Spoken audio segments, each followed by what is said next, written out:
I'm going to frame this a little bit with a concept that I've been working on a lot over the last few years of my career of digital trust. And I think a lot about what it is that we need to be doing to create experiences, and those are any experiences, but especially digital ones, that we feel are trustworthy. Like, how do we know whether or not an experience that we're having on our phones, on a device, how do we know whether or not we trust the technologies that we're interfacing with, the people that we're working with? And I think this notion of digital trust comes from a set of kind of grounding themes. One of them is cybersecurity. If we don't have the basics of a secure environment, then it's really hard to trust it. On top of that secure environment, that's when we can really start thinking about things like privacy. And as someone who was warmly welcomed to come to present to a librarian community, I have a tremendous soft spot because my husband's worked for almost 20 years at the University of Texas Libraries, and we'll be starting at the University of Toronto Libraries soon. So I have a deep, deep love for our fellow librarians. I really learned so much from you about how we think about privacy.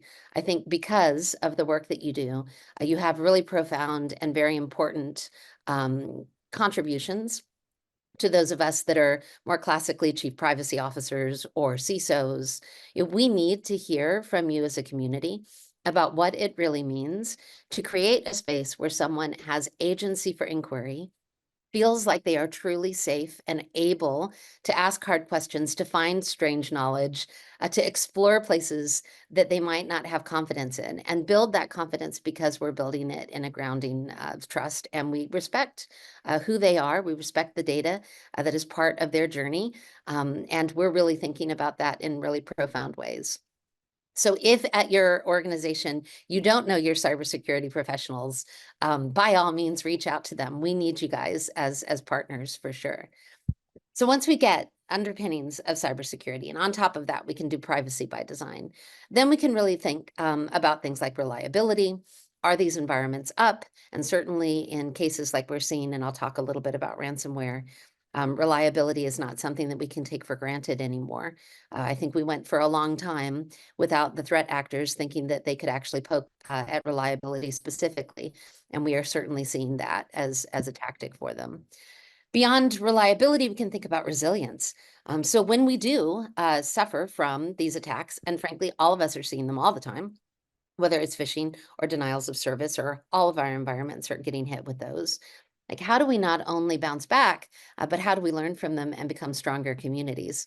This is another place where I think, and you see really, really wonderful work happening in digital equity across the country. I am now in Canada. I'm seeing it here in Arizona. The libraries are a critical part of the work that's happening in digital equity as they're putting fiber out into rural Arizona. It's really the libraries that kind of stand as stewards and guides and digital navigators. It's really beautiful work.